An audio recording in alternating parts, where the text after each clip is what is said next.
আসসালামু আলাইকুম। Hello everyone, good morning. সবাই কেমন আছেন?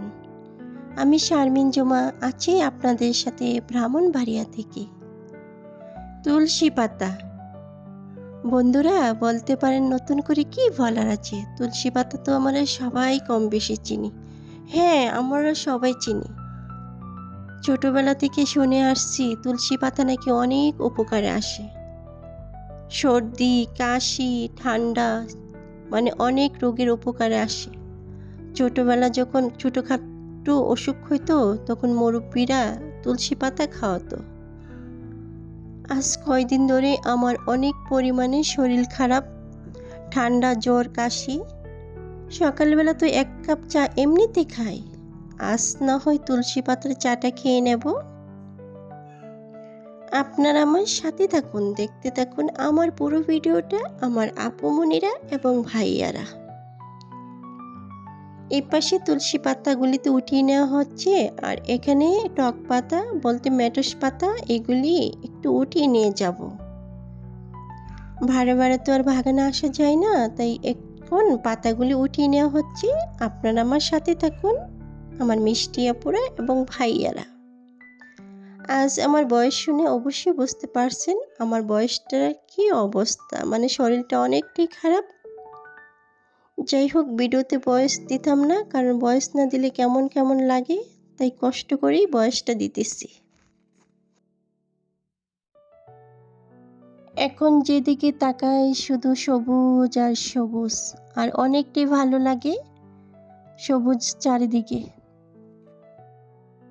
আর এদিকে তুলসী পাতা চা বানানোর জন্য আমি সব কিছু রেডি করে নিয়েছি, আর এখানে ভালো করে ধুয়ে পরিষ্কার করে নিয়েছি পাতাগুলি। আর নিয়েছি চিনি, আর নিয়েছি আদা কুচি, আর তেজপাতা, এলাচ, দারচিনি, লবঙ্গ সব কিছু নিয়েছি, আর নিয়েছি লেবু।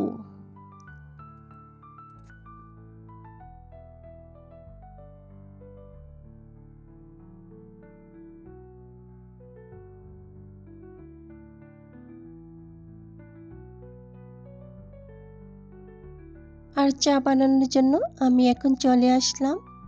আর এখানে আমি চায়ের পানিটা আমি মেপে দেব, যেহেতু 1 কাপ চা বানাবো তাই 2 কাপ পানি দিয়ে দিলাম, যাতে পানিটা শুকিয়ে 1 কাপ হয়ে যায়।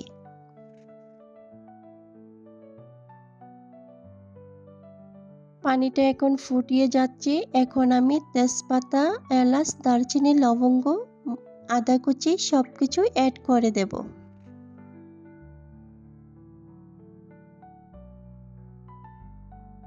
আর এখন দিয়ে দিলাম তুলসী পাতা।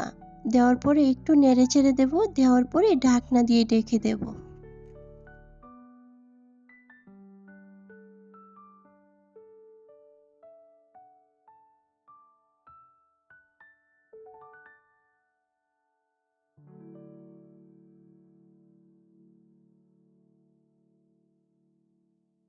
আর একটু পরে ঢাকনাটা উঠিয়ে নেওয়ার পরে এখন আমি দিয়ে দেব চিনি, তারপরে দিয়ে দেব চা পাতা।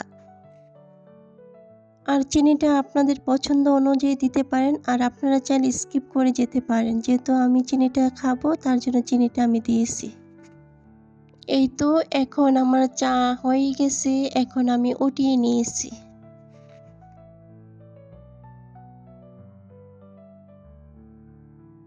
আর চায়ের কালারটা দেখে বুঝতে পারছেন কীরকম হয়েছে, অনেকটাই সুন্দর একটা কালার আসছে। আর এখন আমি লেবুটা কেটে নিয়েছি, নেওয়ার পরে লেবুর রস দিয়ে দিলাম, আর উপর থেকে একটা লেবু টুকরা দিয়ে দিলাম। আর এখন জানালার পাশে বসে বসে চাটা আমি খাবো। আর আজকে কিন্তু আমার ভিডিওটা অনেকটাই ছোট, আর আমি অন্য কোনো রেসিপি শেয়ার করিনি এখানে। চা খেতে খেতে বিদায় নিচ্ছি। সবাই ভালো থাকবেন। আল্লাহ হাফেজ।